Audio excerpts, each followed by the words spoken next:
हुजूर रोजाना सुबह सुबह बकरियां लेकर जाने लगे, लेकिन फिर एक दिन बीबी हलीमा ने कहा, मेरे प्यारे बेटे, मेरा दिल नहीं मानता कि मैं आपको बकरियां चराने के लिए भेजूं। आज के बाद आप नहीं जाएंगे।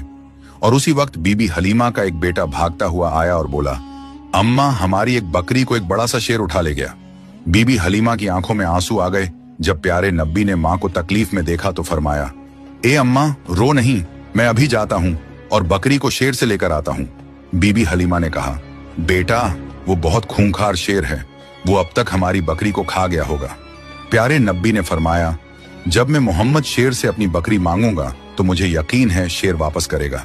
फिर प्यारे नब्बी अम्मा हलीमा को लेकर जंगल की तरफ रवाना हो गए और जंगल के बीच खड़े होकर पुकारा, ए जंगल के शेर, मेरी मां हलीमा की बकरी वापस कर दो।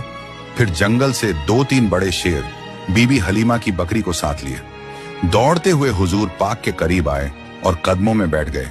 प्यारे नब्बी ने फरमाया, ए शेरों, क्या तुम्हें पता नहीं कि ये मेरी मां हलीमा की बकरियां हैं? बताओ, तुमने मेरी मां की बकरी क्यों उठाई? शेरों ने अदब से कहा, ए अल्लाह के प्यारे महबूब, जब आप बकरियां चराने आते थे तो हम छुप छुप कर आपके चेहरा ए मुबारक का दीदार करते थे, आपके हुस्न को देखते थे। ऐसा हुस्न हमने कभी ना देखा था। लेकिन जब आप 3 दिन तक बकरियों को लेकर नहीं आए तो हम सब बेचैन हो उठे। फिर हमारे बड़े शेर ने हमसे कहा, अगर प्यारे नब्बी का दीदार करना है तो बीबी हलीमा की बकरी उठा लो, या मोहम्मद सल्लल्लाहु अलैहि वसल्लम। बहाना तो बकरी का था, पर असल में आपके जलवे को आंखों से देखना था। आप सल्लल्लाहु अलैहि वसल्लम ने शेरों को प्यार से देखा और बकरी लेकर वापस घर आ गए। जब इस मौजे का लोगों ने सुना तो हर तरफ शोर उठ गया कि हलीमा का 3 साल का बेटा शेर से बकरी वापस ले आया। वो सब ताज्जुब में थे कि ये कोई आम इंसान तो कर नहीं सकता। इस तरह बचपन से ही हुजूर पाक की मशहूरियत में इजाफा होता गया। रेगिस्तान की हवा उस दिन कुछ अजीब सी थी। बीबी हलीमा की झोपड़ी के पास बच्चे खेल रहे थे और नन्हे मोहम्मद सल्लल्लाहु अलैहि वसल्लम भी उन बच्चों के साथ कुदरती मासूमियत और सुकून के साथ खेल रहे थे।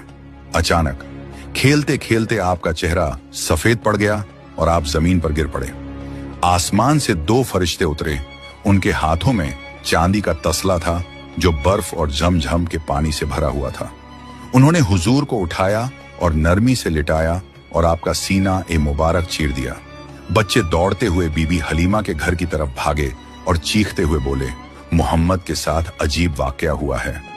बीबी हलीमा और उनके शौहर हारिस दौड़कर वहां पहुंचे। उन्होंने देखा कि नन्हे मोहम्मद जमीन पर लेटे हैं। बने रहे।